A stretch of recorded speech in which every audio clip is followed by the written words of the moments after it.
সে ফিরে আসলো এবং শুরু করলো ল্যাম্বরগিনি গাড়ি তৈরির কাজ। আমি এখানে যে সময়টার কথা বলছি এটা হচ্ছে 1963 সাল। ওই সময়টায় গাড়ির একটা শো হতো।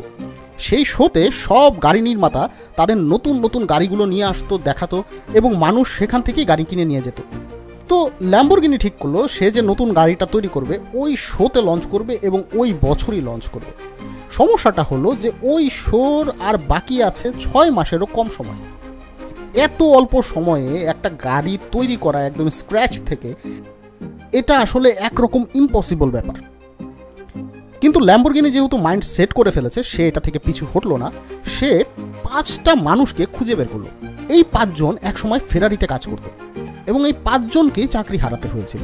চাকরি হারাতে হয়েছিল খুব সিম্পল একটা কারণে। এনজো ফেরারির ওয়াইফ লরা ফেরারি ফ্যাক্টরিতে এসে খুব খবরদারি করতো, নাক গলাতো। এটা এই 5 জনের পছন্দ হয় নাই। এরা মোটামুটি সিনিয়র লেভেলের কর্মী ছিল। তো তারা এই ব্যাপারটা এনজো ফেরারিকে জানায়, বলে যে প্লিজ এটা একটু থামিয়ে দেন। এনজো ফেরারি ওই জিনিসটার সলিউশন না করে এই 5 জনকেই বরখাস্ত করে দেয়। ফলে এরাও এনজো ফেরারির উপরে ব্যাপক ক্ষুব্ধ ছিল। আর এ কারণেই হয়তো ল্যাম্বরগিনির সঙ্গে এদের বনিবনা হতে খুব একটা সময় লাগেনি। খুব দ্রুতই একটা কমন গ্রাউন্ডে তারা পৌঁছে যেতে পারে এবং তারা হাতে থাকা কোনো সময় নষ্ট না করে লেগে পড়ে গাড়ি তৈরিতে। একেবারে ডিজাইন থেকে শুরু করে ইঞ্জিন সব কিছুই নতুন করে তৈরি করতে হচ্ছিল এবং ল্যাম্বরগিনি প্রায়ই দেখা যাচ্ছিল যে বিভিন্ন জিনিস চেঞ্জ করছে, কারণ তার মাথায় আছে যে এটাকে এমন একটা গাড়ি বানাতে হবে যেটা ফেরারিকে হারাতে পারে।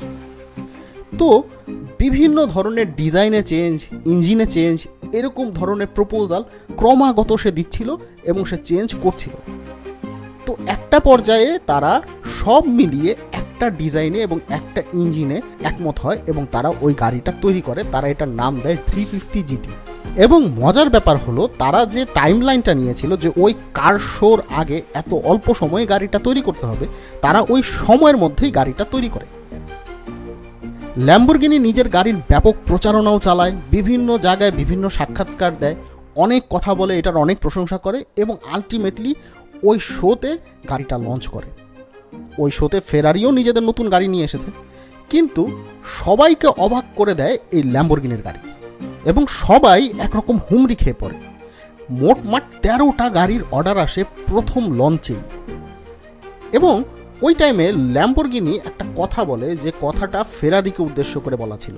সেটা হচ্ছে যে মানুষ ফেরারি কিনে কারণ সে প্রমাণ করতে চায় যে সে বড় কিছু হয়ে গেছে, আর মানুষ ল্যাম্বরগিনি কিনবে কারণ সে অলরেডি বড় কিছু।